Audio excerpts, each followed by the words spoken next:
Thanks so much for tuning in to Giving a Voice to the Horses, a podcast hosted by me, Crystal Avera.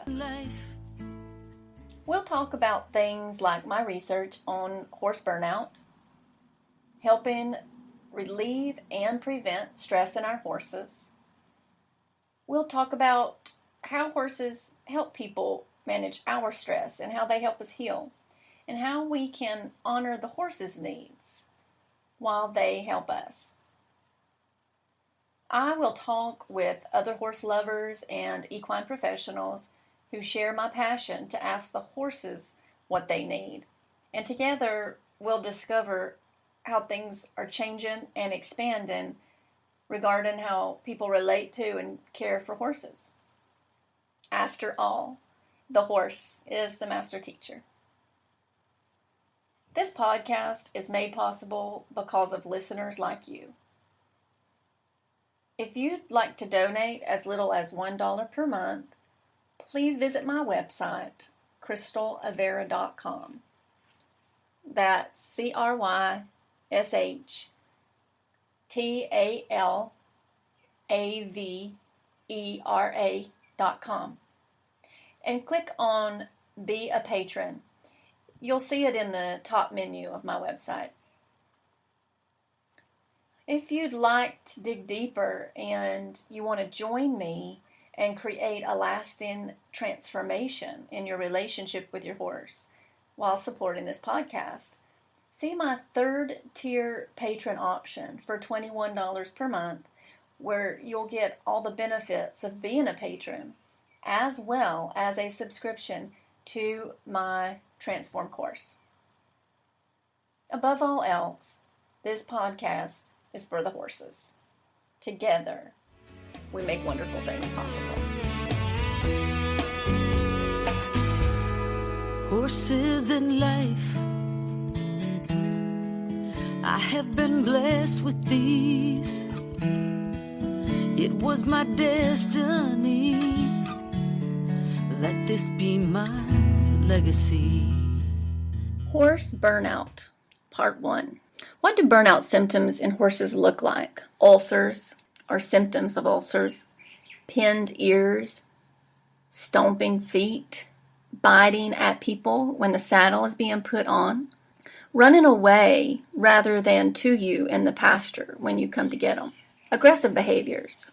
In these cases of running away from the handlers or showing aggressive behaviors, the horse is doing what it is designed to do when under duress, and it's attempting to survive. This is a powerful opportunity to make an inquiry. If you see aggressive behaviors or your horse running away from you, you can use it as an opportunity to ask questions of the horse and allow the horse to give you some honest feedback. This means that the horse will need to feel safe given that honest feedback. So responding with any kind of consequence or judgment will only lead to more intense versions of the behavior versus resolution through giving the horse opportunity to express his or her needs. And again, that shows up often as fight or flight behavior for this prey animal. And my perspective on that is that is Mother Nature showing up in her most beautiful form.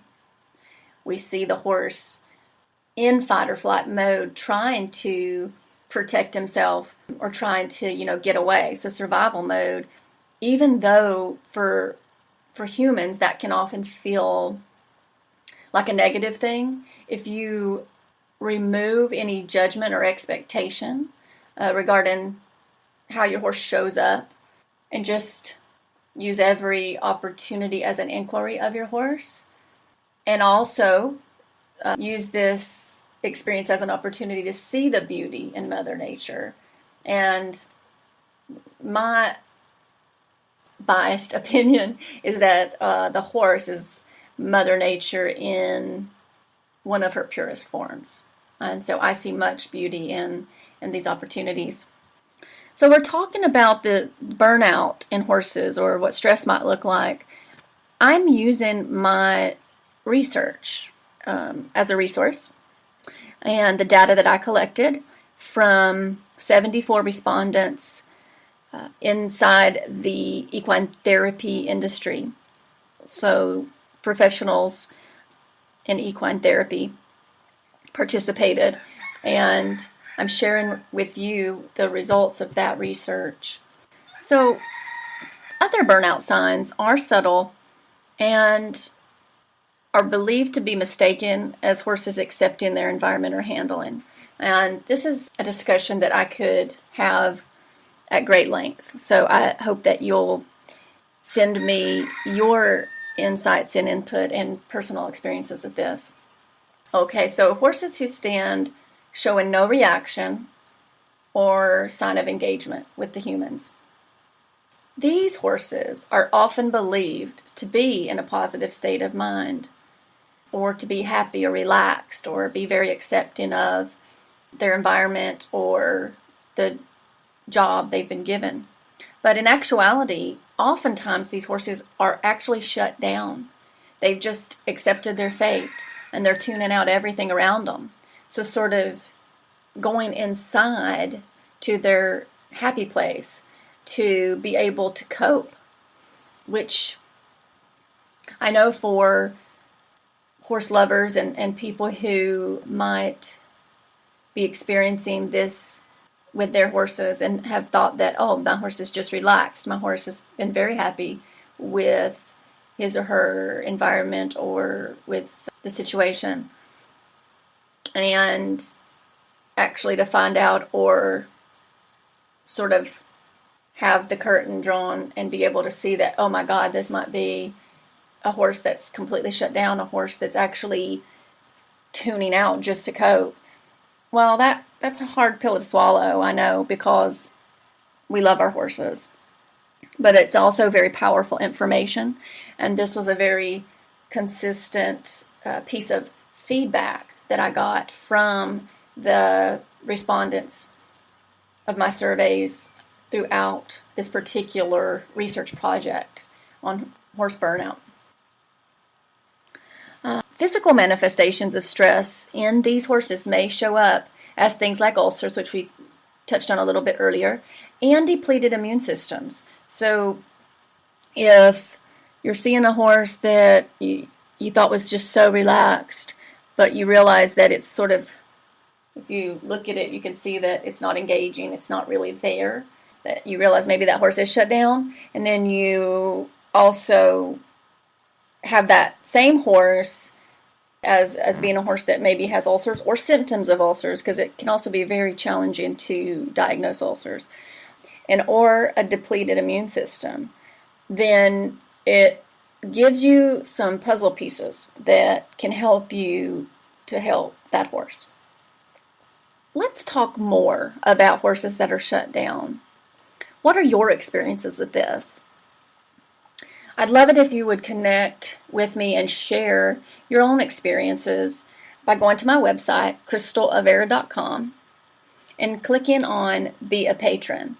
It's up in the top menu on my website, and that's going to take you over to my Patron channel, and you'll have details on how you can contact me directly through Patreon or through social media, and Facebook message me would be great as well. If you also would like to be a guest on the podcast, please let me know, because I'd love to talk about this further with people like you who have these same experiences. To some people in my research, digging deeper is what I want to do. So I'd love to connect. Another option, if you have a thought you'd like to share and you'd like me to consider publishing in the podcast, you could make a short voice recording on your smartphone, and you could share that with me through my Patreon channel, which you'll connect to from my website, or you could just send me a message on Facebook with the attachment, and that would be also a great way to share a thought, and that one would need to be short. So back to horses that are shut down. The respondents in my research had important input on this one. So often, like we said before, people think horses are just super relaxed. Oh no, my horse is happy to be there, or this horse loves this job, or this horse loves having the volunteers and the clients all hanging around, grooming or petting or interacting after a session. That was one thing I personally experienced as an equine specialist, certified through EGALA. And people will really just believe that that horse is just fine with whatever is happening. But when you look and really feel the energy of what's going on, you'll notice glazed over eyes, or a horse that has no interest in engaging or acknowledging what's happening around them, almost like they're asleep, like they've turned inward so that they don't have to deal with what's happening. And again, gone to their happy place. So overwhelmingly, consistent feedback from the respondents of my research said that this is something they see regularly as a sign of burnout. And again, well-meaning people can easily make the mistake of believing a horse is happy and relaxed and continue doing the things that make the horse shut down, or they'll continue putting the horse in an environment where he's not okay. And that's for me, the power in sharing the results of my research and continuing to dig deeper and talk with people in the horse world and equine professionals, and sharing the data that I have collected and getting these voices heard, getting this information out there, because the more we can share, the more we have the possibility of helping horses. So when a horse is already shut down or already burnt out, and the behavior or the human's behavior that got them to that place continues, this has real consequences for the horse. As I mentioned before, the potential for physical manifestations such as ulcers or depleted immune systems can be so detrimental to these horses that are perceived to be fine with their lifestyles but are actually very, very stressed out. So long-term chronic stress is the big concern for these horses. A horse may start having consistent small health issues or lameness issues that cannot be explained by a vet or may not be understood by loving owners. This can be the result of chronic long-term stress. One consistent piece of input from respondents in my research, who were overwhelmingly horse professionals from within the equine therapy industry, was to give the horse the choice whether to participate or not. Many people shared their experiences with this approach as having really positive effects on horses for long-term health. And giving the horse a choice whether to participate in any experience can go a long way toward relieving stress or burnout, and better yet, preventing it. This, for me, was a really important finding from this particular research project. One of the most exciting for me, in fact. There were a few things that participants overwhelmingly agreed on or shared experiences of participants.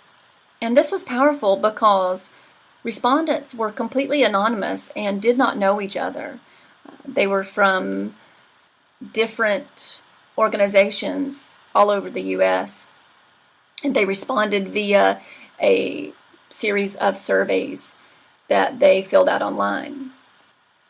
So this recommendation to allow the horse to always choose whether or not to participate as an important piece of a stress-free, happy lifestyle was one of those key findings that so many agreed on. So let's talk about the causes of burnout specifically. Number one, a key piece of information on causes of burnout that I saw consistently from respondents was that the handling style of the horses may not be as important as the consistency in handling styles amongst the individual organizations regarding their horse health and happiness. So in many cases, I've received feedback that there's not enough consistency because of many volunteers that come and go, or getting new volunteers, which in the equine therapy industry is very important to making their work possible. So not having consistency in handling styles was cited as a bigger cause than the actual handling style itself, which I thought was really, really important. And again, that one was submitted by respondents consistently. So other causes of horse burnout: not getting time off or not getting enough time off, not getting any time or enough time in a herd setting with no human interaction. So just being, in a natural herd setting out in pasture with just the herd and no humans around is a really important piece of feedback for having happy, stress-free horses. Having long session days or multiple sessions back-to-back on session days is another cause of burnout. Young horses who may not have a lot of life experience yet being put in situations where they are therapy horses has been cited as another cause of burnout. Good therapy horses being overutilized. And I'm sure you guys can identify with this, whether you are in the equine therapy field or a horse professional or a horse lover. You may have seen scenarios where a horse that's considered really safe or really easy, whether it be in a trail riding string or equine therapy, or a horse that's used for showing, might be overutilized, and this can be a very big cause of burnout. As we mentioned before, a big one that was cited in my research was the lack of consistent, detailed routines for all volunteers and staff, and that lack of consistent handling style by all volunteers and staff. So horses being treated like machines. This one is an important one for me because I've seen it personally, and it was something that respondents in the research also talked about as something we really need to be aware of.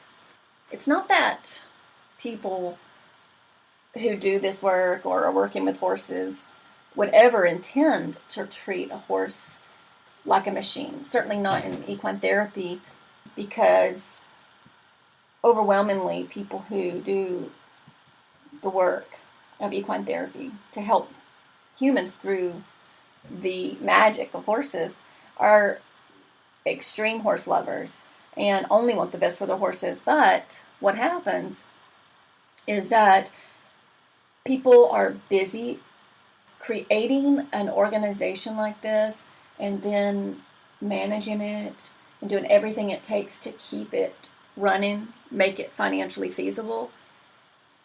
That's a big, big job. And couple that with maybe working a full-time job, which so many do. So many people who run these organizations work another full-time job to make ends meet. Maybe they have a family. So just a lot going on in life. So especially really good horses or horses that are considered easy or safe, you can imagine, and maybe you personally have experienced it, and I would love to hear about that, how these horses could easily be treated like machines. It's like the horse is easy, I don't need to worry about this horse, so maybe this horse would get overutilized as well as being treated like a machine. That is a recipe for burnout.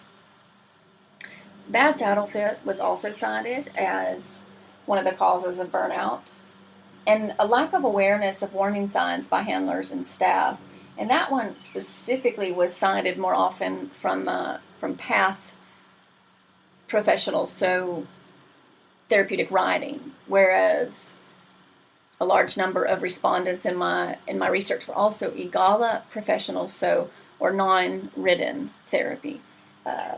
So it was through the therapeutic riding that many see a lack of awareness of warning signs by handlers and staff when the horse is being utilized in a therapeutic riding session maybe, or during grooming, or so the prep for the session or after the session.